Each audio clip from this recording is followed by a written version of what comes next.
Hello all, thank you so much for being here and sticking with our biology series.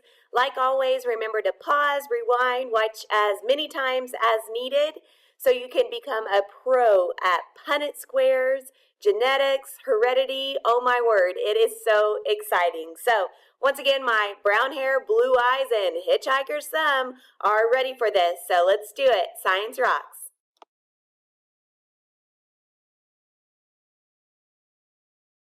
Open up your biology Google Drive or notebook and get ready for some notes in Punnett Square drawing. So copy down these 37 vocab words. Remember they go in ABC order like this, and just come back later and create your own definition of these words. Remember to always use your own words and draw pictures. So you can pause this if you need to finish writing down the terms. Heredity refers to the passing of genetic material and the traits they express from parents to offspring. So, different forms of genes are known as alleles. Okay, alleles are forms of genes. Okay, for example, a plant might have at least one gene that codes for plant height. Plant height. One allele or form could be tall, all right, and one allele for plant height could be short. All right, it's all for the same gene, which is plant height, but the two different forms, the two different alleles are tall or short. Okay, and we'll look in a little bit too how you can represent these by letters, okay, capital T or lowercase t. Most organisms possess two alleles for each trait. Okay, so they're going to have two letters. If the alleles are the same, so the plant has two alleles or two letters that code for, let's say, tallness, the organism is homozygous for that trait, homozygous. So you could have two capital T's or two lowercase t's. Notice they're the same. The prefix homo means same, homozygous. All right. If the alleles are different, a plant has one allele that codes for tallness and one allele that codes for shortness, the organism is heterozygous for that trait. Okay, so heterozygous would be like a capital T and a lowercase t, heterozygous. Hetero means different, so you have one of each. Okay, homozygous, they're the same. Okay, heterozygous, different.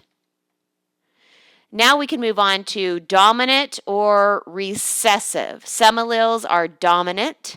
The dominant alleles mask the expression of recessive alleles. So if the allele for tallness is dominant, the allele for shortness is going to be recessive. So if tallness is dominant over the allele for shortness, and the organism has at least one allele for tallness, so a capital T, the organism will be tall. The dominant allele always dominates. Okay, so dominant is going to be that dominant, that capital letter for the allele.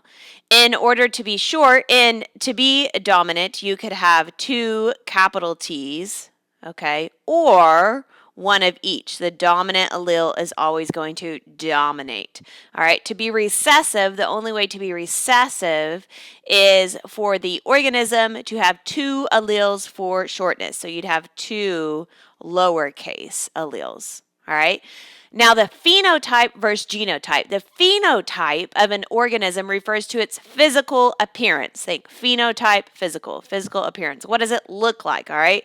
The genotype of an organism refers to its genetic makeup, or the specific combination of dominant and recessive gene forms or alleles or letters, all right? So if a plant is tall, okay, so if a plant's genotype has at least one dominant allele, its phenotype, its physical appearance, like in words, it's either going to be tall, or if it perhaps has two recessive alleles, its phenotype would be short. Okay, so phenotype is like the word, what it looks like, what's its physical appearance. Its genotype would be represented by the letters, right? The alleles. So possible genotypes could be 2 homozygous dominant or 2 homozygous recessive or heterozygous, and it's going to be dominant, okay, because the dominant allele always dominates. So capital letters are typically used for dominant traits, and lowercase letters are typically used for recessive traits. A Punnett Square is a chart that predicts all of the possible gene combinations from 2 parents for a particular trait. So, in a Punnett Square, one parent's alleles are written across the top of the grid, and the other parent's alleles are written down the left side of a grid. So, it doesn't matter if the mom's here and the dad's here or vice versa.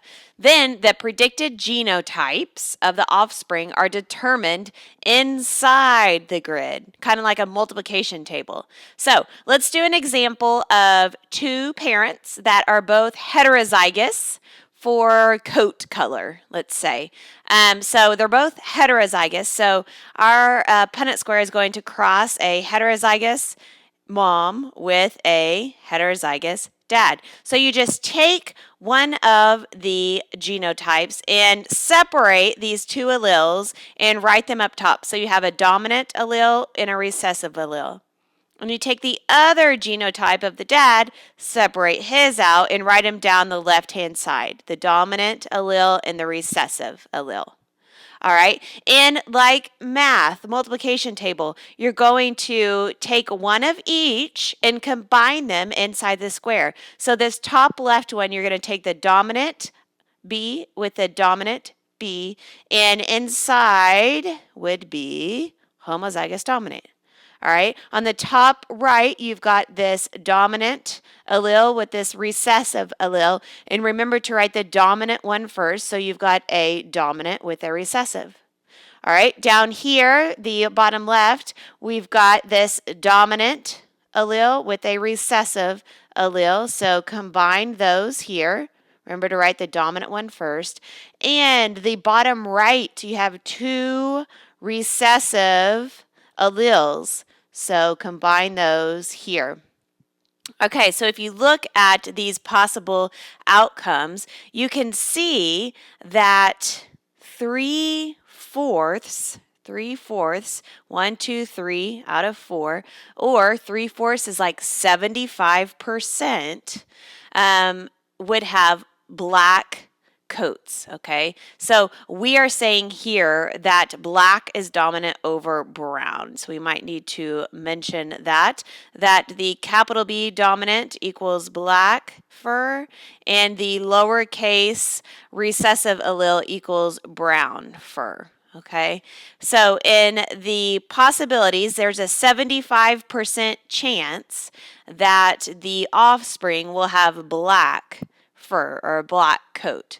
Okay, if we look at it even, kind of looking more at the genotype, you can see that there's a 25% chance, or 1 out of 4% chance, that the offspring will be homozygous dominant, right? You could break it up like that. Or you could say that there's a 50% chance, right? These 2 right here, there's a 50% chance, or 2 out of 4, that, reduced to 1 out of 2. Okay, think math, 50%, that the genotype would be heterozygous for the offspring. Okay, so there's all sorts of ways we could go about this. There's a 25% chance, or 1 out of 4% chance, that the offspring will be homozygous recessive. Okay, so there's only a 25% chance that their offspring could even have brown fur, the recessive color. Okay, so this is an example of a monohybrid cross. It's a monohybrid Punnett square because only one characteristic, one trait, the coat color, like the fur color, that's the only thing we are crossing. Okay, however, Punnett squares can be used to predict gene combinations of multiple linked traits. So you could look into dihybrid crosses. All right, so let's do one more example of a monohybrid Punnett square. Let's cross a homozygous tall plant. Okay, so let's do plant height like we talked about earlier. Let's cross a homozygous tall plant with a homozygous recessive plant. Okay, so let's take one of the parents and divide out its alleles and put them up top. And take the other parent, separate their alleles and put them down the left. Okay, and then we're just going to combine the alleles, okay, in the different squares. So top left, you've got these two. Okay, so it's heterozygous. Top right, oh my goodness, same thing. And then the bottom, look at this, dominant with the recessive, dominant with the recessive. So it looks like if a homozygous dominant and if a homozygous recessive, homozygous dominant, homozygous recessive plant have offspring, there's a 100% chance that the offspring are going to be heterozygous. And are they going to be tall or short? Tall, right? If an offspring carries at least one dominant allele, it's going to dominate. During the 1800s, Gregor Mendel studied genetic traits in pea plants.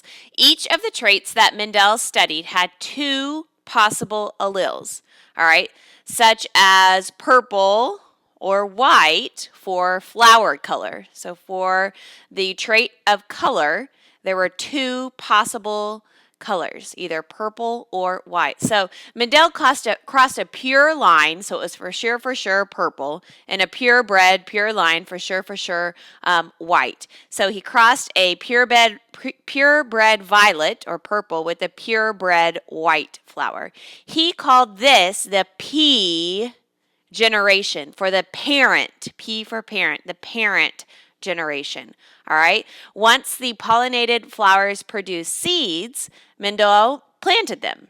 The cross of purple and white flowers, okay, so the cross of a purple and a white flower resulted in the F1 generation. Okay, these offspring all had purple flowers, just kind of like that previous Punnett square we did. Okay, so let's say purple was dominant. All right, so you had the purebred purple, and then let's say white was recessive with the purebred white. Okay, so when you cross those, there's 100% chance that the phenotype is going to be purple. Okay, just like this F1 generation represents. Okay, so I remember F1 like family, first family members. Okay, next Mendel crossed two of the offspring from the F1 generation. So he picked two of these heterozygous plants and he had them cross. All right, so let's do their Punnett square. So he picked two of those. One's heterozygous and the other one is heterozygous, and he crossed those.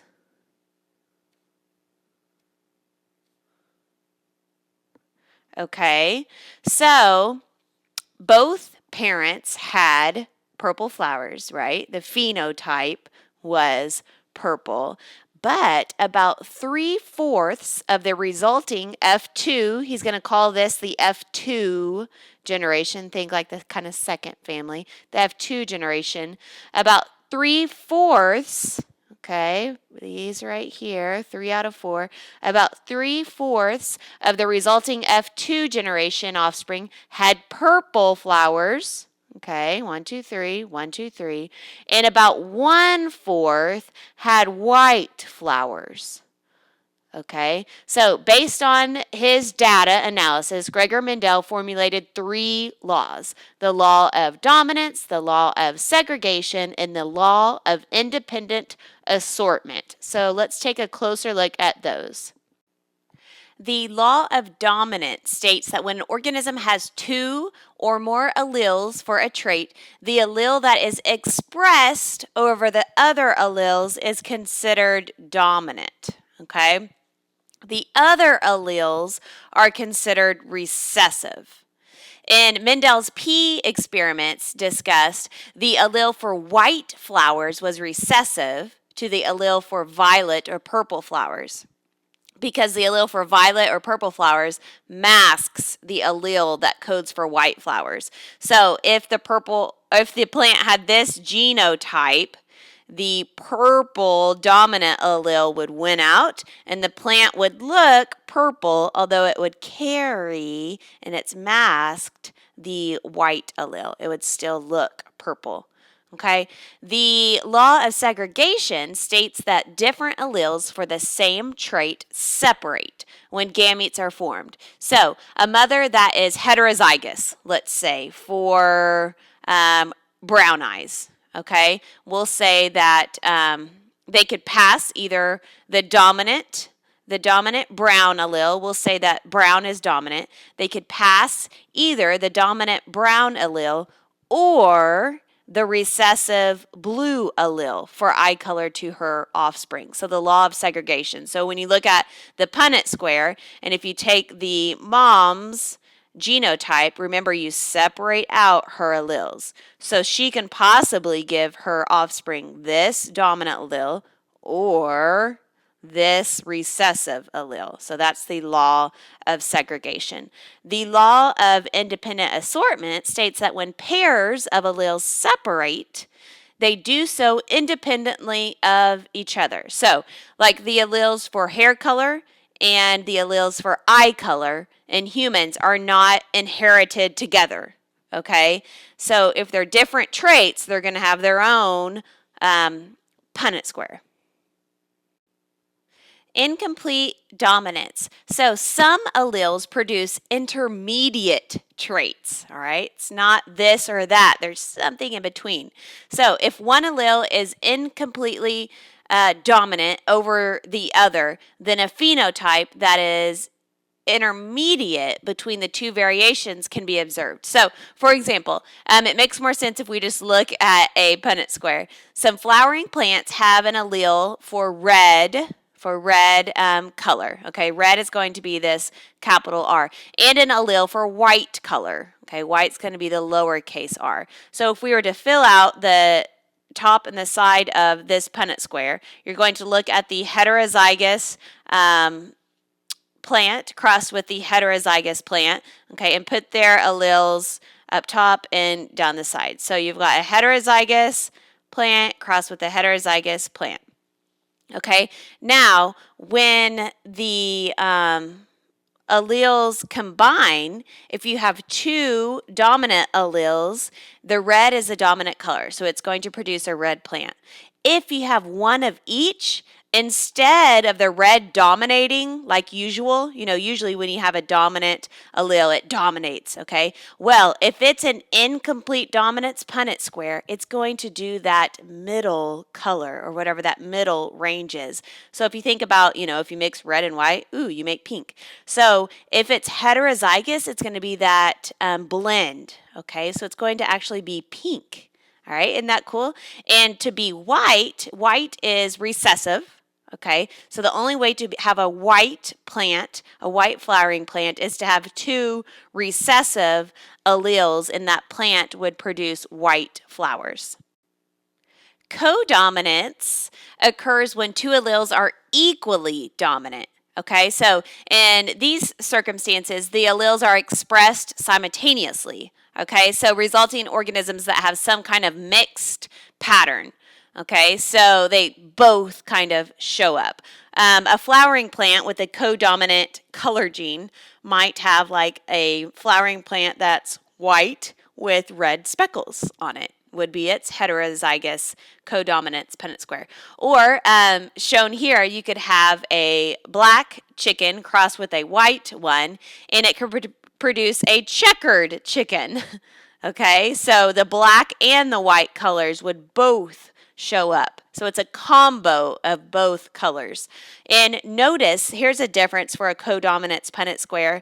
Instead of using a capital letter and a lowercase letter, instead of using a capital B and a lowercase b, they're both dominant. So in a codominance Punnett square, you actually use two different letters. This is using B's and W's. Okay, if you think of a regular Punnett square, it uses the same letter, just uppercase, capital, and lowercase. So a codominance Punnett square is going to use two different letters, black and white, B and W. Okay, if this would have been an incomplete dominant offspring, it would have been blended, so it would have been like the gray color. Okay, but codominants both show up, so it's checkered, black and white. Sex-linked traits. An individual's sex is determined by its combination of sex chromosomes. So females usually have two X chromosomes, okay, that's a female. And males will have one X chromosome and one Y chromosome, okay. So sex-linked traits are carried on these sex chromosomes. All right, so just look at this Punnett square. We're talking about some flies here, okay? So flies can have white eyes or red eyes, and notice the male is up top. Notice the X and the Y, see, like I said, and the female is on the side, the X and the X, just like I said. Now, the sex-linked trait that's being carried on these sex chromosomes is the eye color.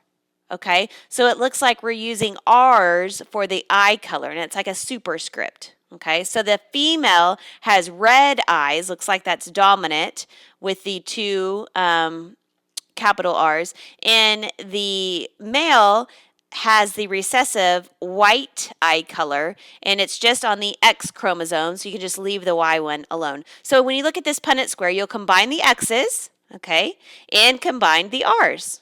All right, just like a Punnett square, but it's got one little extra step, okay? You bring this X over here and with that Y, and then combine these X chromosomes here, and then the R's as well, and then same here. So all offspring in this Punnett square, there's a 100% chance that all offspring are going to have red eyes, because remember the capital R dominates, and the dominant trait looks like is red-eyed. A pedigree chart shows how members of a certain family are related to each other, and it shows which members of the family express a certain trait or a set of traits. So here are the symbols, and here's what they mean. If it's a circle, it's a female. If it's a square, it's a male. If they are not shaded in, they're unaffected by that trait. If they are all the way shaded in, they are affected, or they have, or they show that trait. If they're halfway shaded in, they're a carrier, meaning they're heterozygous, all right? If there's a little line between them, that means that they're a mating couple.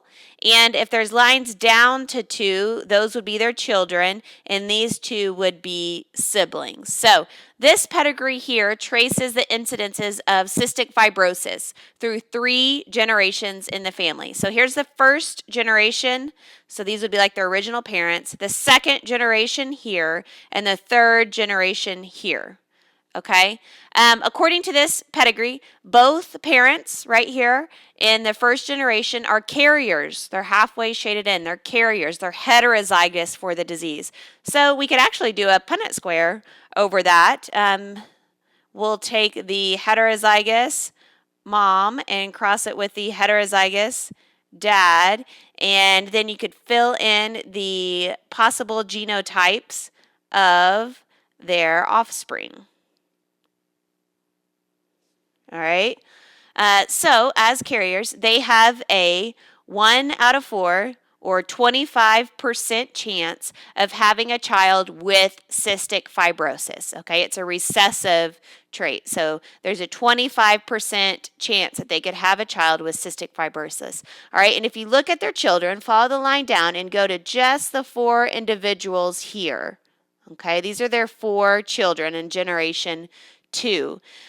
While one daughter is not affected, okay, here's a circle. It's a female daughter, not affected. It's not shaded in at all. Let's see, it looks like 2 of their children are carriers. So we've got 1 daughter and 1 son that are heterozygous. They're carriers. They could possibly pass it on to their children, okay, of cystic fibrosis.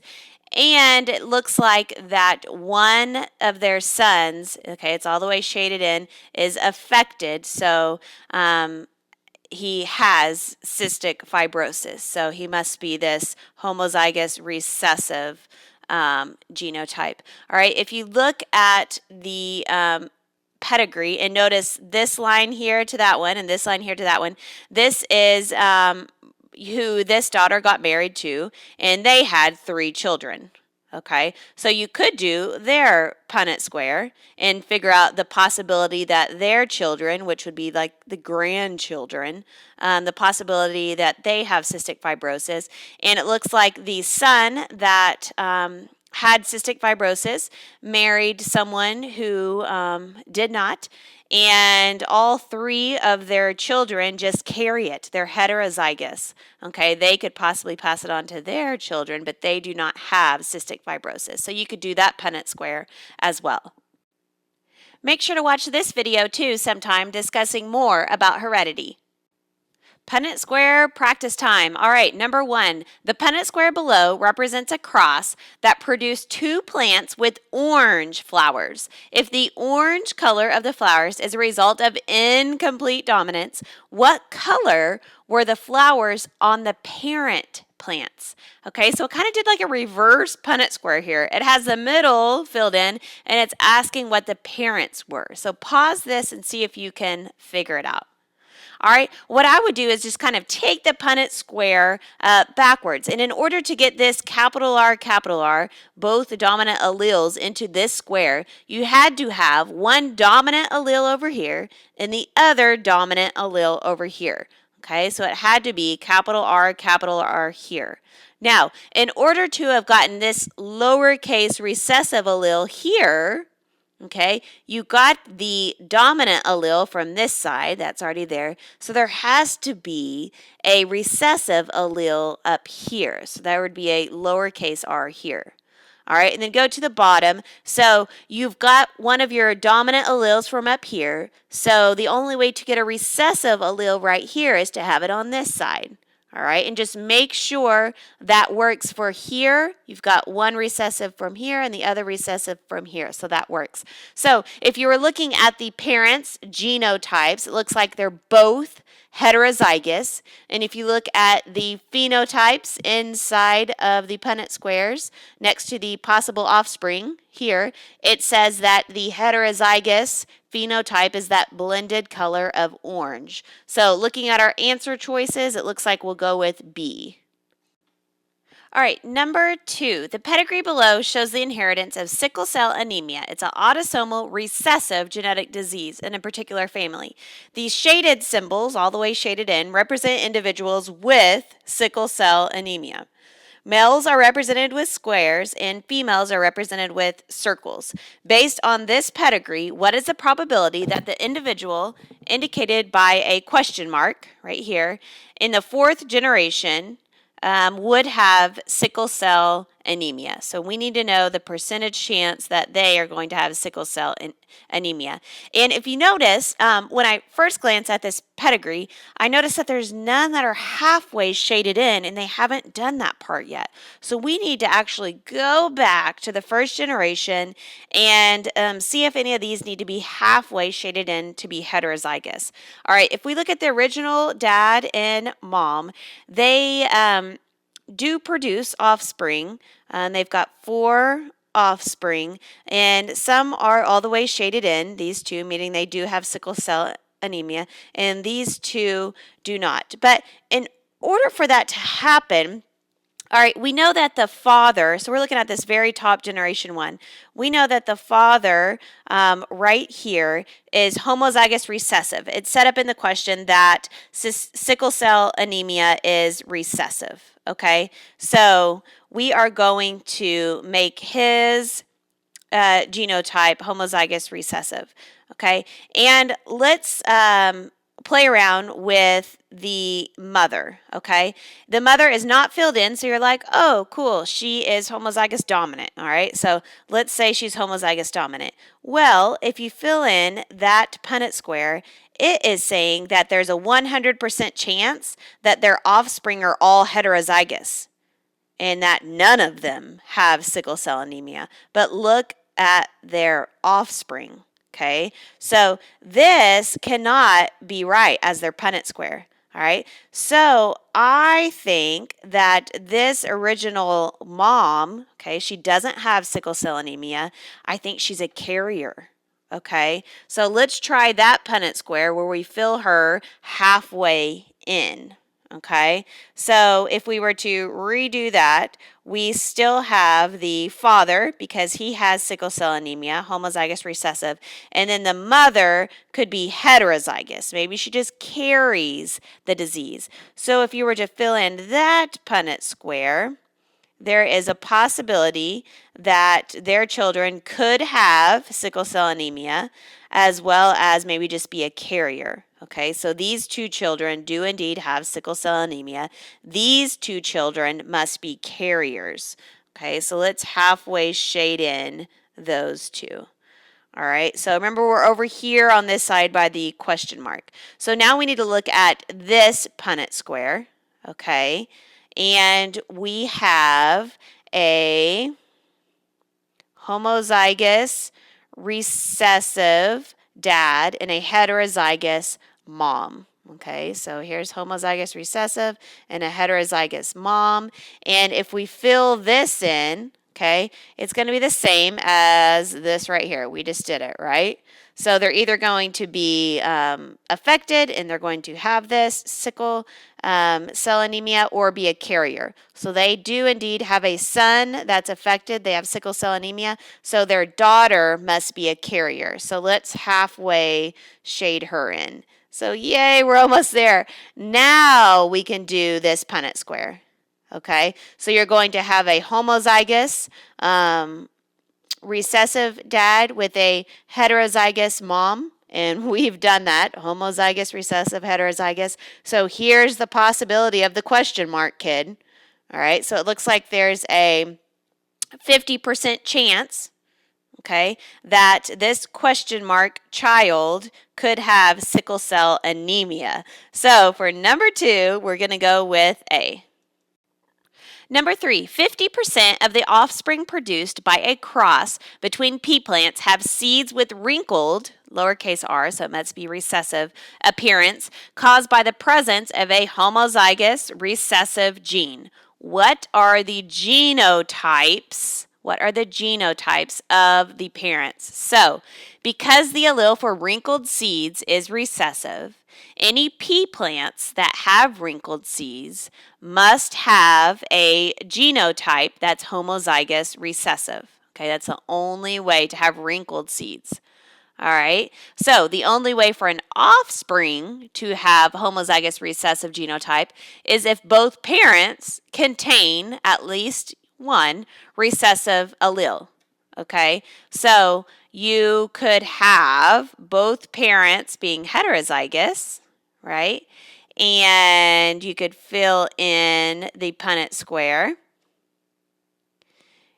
And this shows that there's only a 25% chance.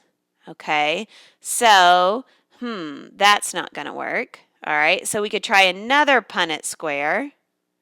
And you could try heterozygous crossed with a homozygous recessive and fill in that Punnett square.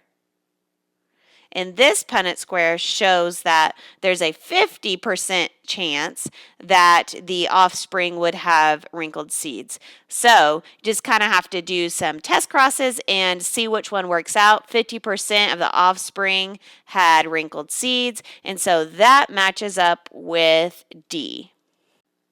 Number 4, a small flowering plant has white flowers with bright red spots on them. When this flowering plant is self-pollinated, it produces new plants with either red flowers, white flowers, or white flowers with red spots. So, what is the most likely explanation for this phenomenon? All right, read through the choices and see what you think. All right, so because both the red and white flower colors are simultaneously visible in the phenotype of a heterozygote, they are considered to be codominant. Okay, codominant. Remember, both colors can show up just like the checkered chicken. So we're going to go with number 4 being B. The red and white flower alleles are codominant. Number 5, a student crosses 2 homozygous plants, one with green pods and the other with yellow pods. If yellow is dominant over green, okay, so 2 are homozygous, one is going to be homozygous green and one is going to be homozygous yellow. Okay, so in order to be yellow, we've got this, and it looks like green is recessive, so we've got this. So if yellow is dominant over green, okay, so the capital Y equals yellow, what phenotypic results will the student find in the offspring? So let's fill in the Punnett Square and look at the possibility of phenotypes of the offspring. So it looks like there's a 100% chance that their offspring will be yellow. Remember, if it has at least one dominant allele, that trait is going to dominate. So, after fully covering the topic of gene expression and heredity and mastering Punnett squares, you should be able to create a project or a presentation or experiment or a model or something awesome about this topic to show your teacher.